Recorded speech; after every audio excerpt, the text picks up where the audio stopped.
Telangana CM Revanth Reddy Delhi tour రాజకీయ వర్గాల్లో ఆసక్తి రేపుతోంది. ఓవైపు మంత్రులతో భేటీలు, మరోవైపు అధిష్టానం పెద్దలతో చర్చలు జరుపుతూ ఫుల్ బిజీగా గడుపుతున్నారు. ఈ ఢిల్లీ పర్యటనలో పాలనాపరమైన అంశాలతో పాటు రాజకీయ అంశాల్లో స్పష్టత తీసుకొచ్చేందుకు ప్రయత్నిస్తున్నారు. ముఖ్యంగా ఇతర పార్టీల ఎమ్మెల్యేల చేరికలు, కేబినెట్ విస్తరణ, పీసీసీ అధ్యక్ష మార్పు, తెలంగాణ లోక్సభ ఎన్నికల ఫలితాలపై విశ్లేషణ, నామినేటెడ్ పోస్టుల నియామకం, ఇలా వివిధ అంశాలపై రేవంత్ టూర్ సాగుతోంది.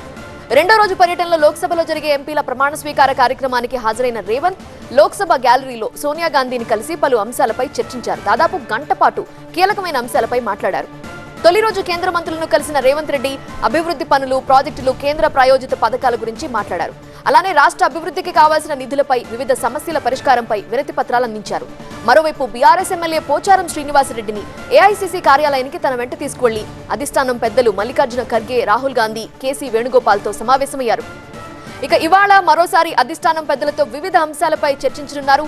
మరోవైపు రేవంత్ ఢిల్లీ పర్యటన నేపథ్యంలో నామినేటెడ్ పదవులు ఆశిస్తున్న ఆశావహులు ఢిల్లీలో చక్కర్లు కొడుతున్నారు. అయితే ఈ కసరత్తులో తన మార్కు వేసేందుకు రేవంత్ రెడ్డి ప్రయత్నిస్తున్న ఆశావహుల సంఖ్య చాలా ఎక్కువగా ఉంది.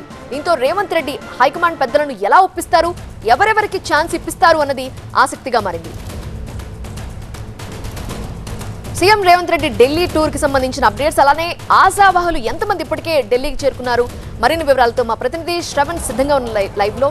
శ్రవణ్, వచ్చి 2 రోజుల ఢిల్లీ పర్యటనలో సీఎం రేవంత్ రెడ్డి బిజీగా గడుపుతున్నారు. ఎంపీల ప్రమాణ స్వీకారోత్సవానికి ప్రారంభమయ్యారు. తెలంగాణలో గెలిచిన 8 మంది ఎంపీలతో ఢిల్లీ వెళ్లిన సీఎం రేవంత్ రెడ్డి ఎంపీల ప్రమాణ స్వీకారోత్సవ కార్యక్రమానికి పాల్గొంటూనే పార్టీ పరమైన చూస్తూనే మరోపక్క కేంద్ర మంత్రుల్ని కలవటం జరుగుతుంది. నిన్న రాజ్నాథ్ సింగ్ రక్షణ శాఖ మంత్రిని కలిశారు. అలాగే గృహ నిర్మాణ శాఖ మంత్రి ఖట్టర్తో కూడా నిన్న సమావేశమయ్యారు. తెలంగాణకు రావాల్సిన పలు అంశాల మీద వారితో చర్చించడం జరిగింది. ఈరోజు కూడా జేపీ నడ్డాను కూడా కలిశారు సీఎం రేవంత్ రెడ్డి. ఆరోగ్య మిషన్ కింద తెలంగాణకి రావాల్సిన 693 కోట్లు సుమారుగా ఏదైతే నిధులు ఉన్నాయో వాటిని వెంటనే రిలీజ్ చేయాలని చెప్పేసి జేపీ నడ్డాతో సమావేశమైంది.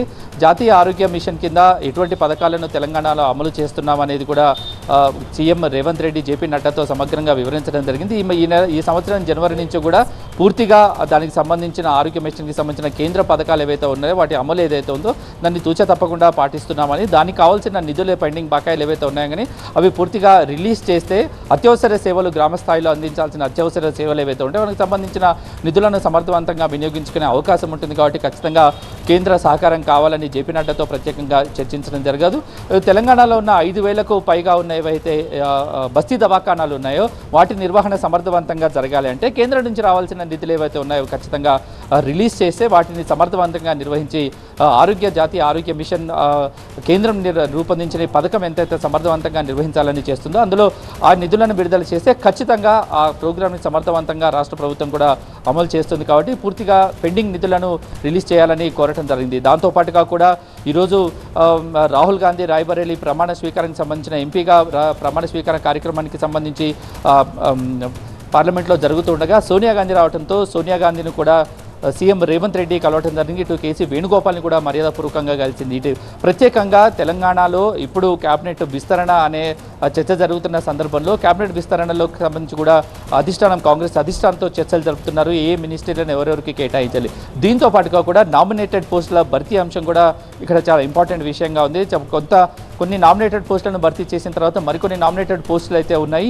నామినేటెడ్ పోస్టులను ఎవరెవరికి ఎలా భర్తీ చేయాలనే విషయం ఇక్కడ సామాజిక సమీకరణాలను చూసుకోవాల్సి ఉంటుంది, రాజకీయ సమీకరణాలను చూసుకోవాల్సి ఉంటుంది. కాబట్టి కేంద్రంతో కాంగ్రెస్ పెద్దలతో ఢిల్లీలో కూర్చొని నామినేటెడ్ పోస్టుల భర్తీపై కీలకంగా చర్చించే సిచ్యువేషన్ అయితే కనిపిస్తుంది. ఎవరెవరికి ఏ నామినేటెడ్ పోస్టులు ఇవ్వాలి అనే అంశంలో జరుగుతూ ఉండగా సీఎం రేవంత్ రెడ్డి కూడా తన వర్గానికి తనకు అనుకూలంగా ఉండే వాళ్ళకి నామినేటెడ్ పోస్టులను దక్కే విధంగా కూడా సీఎం తన వంతు ప్రయత్నాలు చేస్తున్నారు. దాంతోపాటు ఆశావాహులు కూడా కాంగ్రెస్ నుంచి మొదట్లో ఉన్న సీనియర్స్ నుంచి వస్తున్న రికమెండేషన్స్ అయ్యుండొచ్చు, కాంగ్రెస్ పార్టీకి మొదటి నుంచి లాయల్గా ఉన్న వ్యక్తులు అయ్యుండొచ్చు, వీళ్ళందరి లాబింగ్ కూడా చాలా గట్టిగానే జరుగుతుంది. ఎవరికి వారు ఢిల్లీకి చేరుకున్న లాబింగ్ చేస్తున్న నేపథ్యంలో నెక్స్ట్ సీఎం నామినేటెడ్ పోస్టులు అయ్యుండొచ్చు. మిగతా అన్ని